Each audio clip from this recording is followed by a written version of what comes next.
자, 마지막 이슈 짧게 하나 짚어보고 가겠습니다. 김건희 여사 대통령실에서 이렇게 인정을 해버렸어요. 제2부속실은 없지만 이럴 줄 알았어, 이럴 줄 알았어. 제2부속실은 없지만 김건희 보좌팀이 있는데 4, 5명 되는 팀이 있다. 아까 존재랑 규모는 공식화되는데 그렇다면 제2부속실이 없는데 그 사람들에게 들어가는 돈이나 거기서 쓰는 이런 비용 같은 거는 어떻게 한다는 거죠? 그러니까 이거 다 불법이죠, 이거. 다 불법이죠, 이거. 이거 어떻게 예산을 편성할 때 정확하게 네. 부속실, 맞아요. 1부속실, 2부속실에서 예산이 다르게 들어가는데 그럼 영분 예산이 없을 거 네, 그거 아닙니까? 어떻게 그 영분에서는 불법 편성했다는 얘기잖아요, 이거는. 이게 모조리 불법이에요, 하는 짓들 보면. 그리고 굳이 안 만들 이유가 없는 게요. 4-5명 되는 팀이 있으면 근데 기존의 2부속실도 많아야 4명, 정도 아니었나? 5명이에요. 이부속실이 네, 원래? 4-5명이에요. 네. 많아야. 네. 그래요? 떼놓고 하면 돼요, 분리해서. 근데 2부속실을 안 만드는 이유는 천공이 설명을 했어요. 왜요? 뭐라고 했어요? 2부속실 만들어버리면은 이 부속실에 갇힌다. 2부속실 없으면은 영부인이 모든 조직을 다 가담할 수 있다. 이 천공이 설명한 거예요, 이거. 그건 맞을 것 같아요. 그럴 것 때문에 안 만든다는 네, 거죠? 네, 네. 그래서 천공이 그렇게 해서 만들지 말라 그랬다는 거거든요. 아니 제가 영상을 봤어요. 봤는데 그래서 영부인이 3개의 영부인들을 다 만나고 그들을 감동하면 그 영부인들의 남편한테 이야기해서 대통령이 우리나라를 다 찾아와서 우리나라 대통령과 면담을 하고 우리나라 대통령을 극찬하고 대한민국이 전 세계 인류 국가가 된다. 그래서 영부인의 활동을 자유롭게 만들어줘야 된다라고 천공님께서 말씀하셨지. 천공님께서. 아니 그때 그런 건 아는데 근데 왜 4명이나 5명이나 되는 사람들이 그러면 이렇게까지 하냐고요. 이게 추측되는 건 일단은 분리를 해버리면 너무 그러니까 이 부속실 하는 뭐 아까 말씀드린 예산이라던가 이런 서류 같은 것이 다 공개가 돼야 되고 그렇죠. 나중에 혹시 문제가 되면 거기서 문제가 많이 생길 수도 있는 확률이 높잖아요. 그럼 거기서 책임지는 사람이 분명히 나와야 된단 말이에요. 근데 이렇게 일부속실로 퉁쳐버리면 분산시킬 수가 있어요. 분산 책임도. 회계 분식회계처럼 네, 하고 네.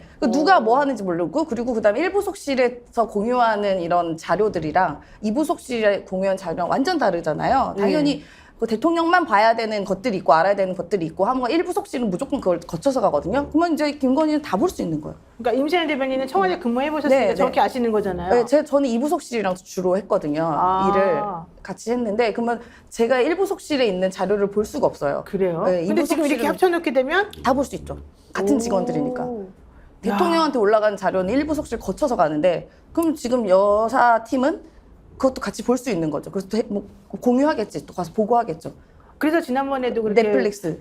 넷플릭스 사건 때도 대통령 부인에게 이렇게 여러 번 보고해가지고 했다 이런 자연스럽게 나온 얘기군요. 그렇죠. 원래는 뭐 안 아예 되는 되죠, 부속실 원래. 차원이 아니라 네. 그 자기 또 이 측근을 지금 의전비서관에 또 앉혔잖아요. 그러니까 요소에 다 들어갔을 겁니다. 요 4, 5명은 부속실 안에 있는 팀일 뿐이고요. 전체 이 비서실에 한 명 다 박아놨을 거예요. 자, 그렇다면은 대단하다. 이거 처음에 대통령이 공약을 지키기 위해서 우리 부속실 안 만든다. 약속 지킨 거니까 놔둬야 됩니까? 어떻게 됩니까? 아니 말도 안 되죠. 국가의 합리적 운영을 위해서는 네. 제2부속실이 반드시 필요하죠. 왜 그러냐면 그 영부인이란 자리가 뭐 공식적으로 이제 뭐 법률적으로 존재하는 그래서 그 따르는 게 뭐 법으로다가 정해진 건 아닐 수 있겠지만 그러나 국가의 어떤 원수의 아내로서 해야 될 역할들이 또 존재하니까 그 역할을 보조하기 위해서라도 제2부속실을 만들어야 되는데 아까 우리 임세현 부대변인은 이야기했지만 제2부속실을 만들어야 되는 가장 중요한 것은 투명성 때문에 네, 그래요. 그렇죠. 투명성. 네. 그들이 일정이 어떻게 되는지 예산을 어떻게 쓰는지 또 어떤 행동들을 하는지를 감사도 받아야 다 되잖아. 그럼 투명성 있게 해야 되기 위해서 반드시 만들어야 되는 겁니다. 야, 이게 그러니까 결과적으로는 편법으로 지금 제2부속실을 운영하는 거나 마찬가지인데 우리 대통령님은 그런 거 되게 싫어하잖아요. 편법으로 하는 거, 법치에 어긋나는 거. 근데 왜 뻥이야 또. 우리 법무부 장관도 싫어하던데 이건 그냥 내버려 두네요. 아, 이거 뭐 모르겠어요. 이게 국회 운영위 차원에서 불러가지고 따져 물어가지고 그러니까. 시정을 요구해야지 이거. 아니 김대기 비서실장이 스스로 인정을 했기 때문에 이 부분에 대해서는 저는 국회 차원에서 정확하게 좀 이거는 확인을 해서 좀 정리해야 될 것 같습니다. 집무실도 같이 쓴다 그러잖아요. 2층, 5층 막 그 돌아가면서. 말이 안 되는 건데. 말이 안 저것도 돼. 다 확인해가지고 그러니까 무슨 대통령실 그 점검 특위를 만들어야 될 것 같아. 한번 둘러봐가지고 불법적인 거 있으면 다 바꾸고 처벌하고 뭐 그런 작업을 해야 될 것 같아. 여론조사가 나왔습니다. 권우현 환경운동연합 에너지 기후팀장 25일 날 이 서울 종로구에서 있었던 환경운동연합에서 설문 결과 발표 기자회견을 했어요. 이 제목이 이거죠. 후쿠시마 오염수 해양 방류 대국민 인식조사 설문 결과 발표인데요.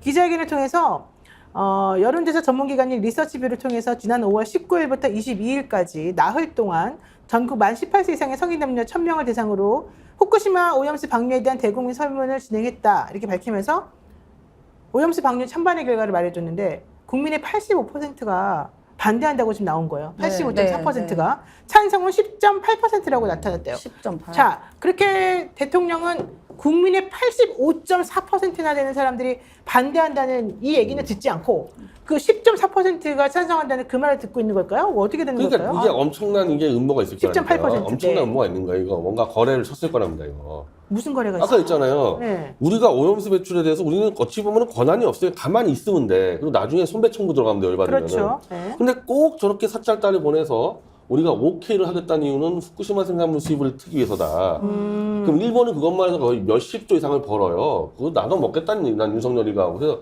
아까 바이든 얘기 나왔는데 네네. 우크라이나 전에다가 미국이 세금을 거의 한 100조 가까이 썼는데 그게 전부 다 미국의 이 첨단 군사 기술 회사하고 IT 회사들이 먹었어요. 바이든 퇴임하면요, 이제 바이든이 가도 거의 큰 힘서 더한 인가들인데 돈 받을 거 아닙니까? 그 회사들한테. 군수품한테.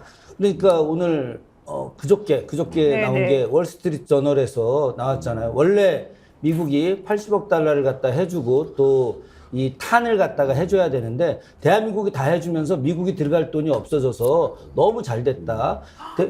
우리가 미국한테 무기를 사가지고 또 전해주는 거야. 그러니까 미국은 군수물자 팔아먹고 또 지들 돈 안 쓰고 지들 그 군수 회사가 또 바이든하고 어떻게 거래를 보이지 않게 다 할 거고 윤석열 쪽에다 줄 거 아닙니까?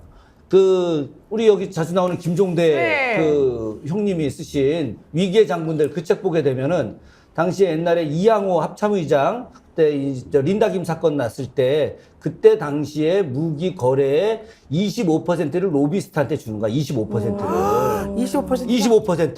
그러면 로비스트한테만 25%를 주는데 나머지 보이지 않는 진짜 실세들한테는 또 얼마를 주고 25% 가까이 주는 거야. 그럼 세상에. 나머지 50% 갖고 원가 금액하고 나머지 천문학적인 이 금액들이 나오는 거죠. 아니 이게. 그러니까 대통령이 23일날 그 얘기했잖아요. 사기꾼들이네, 진짜. 중소기업 중앙회 회장하고 중소기업하고 만나는 그 자리에서 그 외국에 나가가지고 그렇게 강행군하면 안 힘드냐 이렇게 물어보니까 스트레스가 없어서 나는 괜찮다. 그러니까 해외여행 해외 가서 나가서 좋다는 거잖아요. 사실 이게 얼마나 심각한 문제이고 머리를 얼마나 많이 써야 되는 외교적인 사안인데 스트레스를 안 받아서 너무 편하다고 말하는 게 상식적이지 말도 안 않거든요. 되죠. 글자 하나까지 다 봐야 돼요. 실수할까봐. 그러니까. 아니 G7 거기서 G8 G8, 아니 G8. 그게 아니라 심리적 영상에 G8. 잠깐 나왔잖아요. 일본에서 찍은 영상이 박진이 앉아 있잖아. 나머지 7명 바이든부터 시작해갖고 다 정상들이 7명이 앉아 있는데 옆에 윤석열이 있어야 되는데 박진이 그 자리에 앉아 있는 거야. 나는 그래서 나는 이상민 장관 지금 탄핵 그 심판 올라가가지고 지금 심판받느라고 자기 직무 정지됐잖아요. 박진을 한번 그렇게 만들어야 된다고 생각해. 그래야지 그런 자리 못 나갈 거 아니에요? 아니 근데 거기서도 이제 다른 나라들 있잖아요. G7 말고 다른 국가들 쭉 앉아 있는 데서 또 이렇게 혼자 앉아 있어요. 근데 옆에 프랑스 마크롱도 있고 막 있어. 그럼 옆에 한마디씩 할 수 있잖아요. 근데 또 두리번 하더니 바이든 보이네. 근데 또 막 달려가요 바이든한테. 그러니까 바이든이 이렇게 앉아있다, 너 왔어? 막 이런 표정이에요. 그러더니 가가지고 뭐 이렇게 몇 마디 하고 쓱 가요. 그러니까 이제 옆에 있는 뭐 통역인가요? 통역한테 이런 것 같아요. 야, 쟤 뭐라고 하고 가는 거야? 약간 이런 느낌이었어요. 여기서 이래요. 바이든이 그때는 이제 미스터 룬 안 그랬나? 그때는 미스터 룰이라고 안 했어요. 아유 진짜 여러 가지 측면에서 좀 납득이 안 가는 그런 상황이긴 한데 어쨌든 대통령실에서는 이렇게 말하고 있습니다. IAEA에서 후쿠시마 오염수가 안전하지 않다는 얘기가 나오면 우리는 방류하지 않겠다. 아니, 안전하는 얘기로 거의 소리야, 결정을 벌써. 내렸어, IAEA는. 일본이 2대 주주라니까, 이게. 어쨌든 그건 끝난 거예요. 근데 대통령실 이렇게 말했죠. IAEA 빼고 어떤 나라도 찬성 안 하고 있는데 그래서 다 입을 다물고 있어. 대만 같은 게 아예 입을 다물고 있는데 왜 우린 나서서 찬성을 하려고 그러냐는 거예요. 근데 가만히 있지. 김대기 실장은 IAEA에서 오염수에 대한 종합 결과를 6월 말에 발표한다. 우리는 그때 가면은 안전하지 않다는 말이 나오면 우리도 방류하는데 반대하겠다. IAEA가 반대하면 나왔다는 거네. 못해요, 당연히.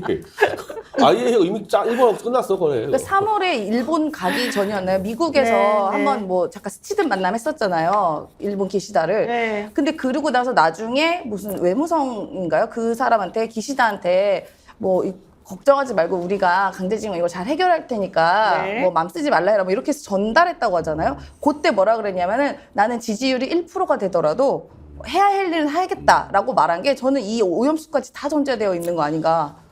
사실은 미리 다 그 말이 계획되어 맞죠. 있는 것 같아요. 예. 네. 후쿠시마 수산물 가져오려고 아마 수산물들. 그러니까 총선 전에 못 끌어내면요 후쿠시마 수산물 들어옵니다. 이거. 아니 근데 저는 그런 수산물 들어오고 방류하고 그럼 본인들도 먹는 거에 문제가 생길 텐데 다 외국에서 사오나? 아니야. 아니에요? 그 제가 예. 우리나라 수산물협회 특강을 내가 2번 간 적이 있었어요. 예.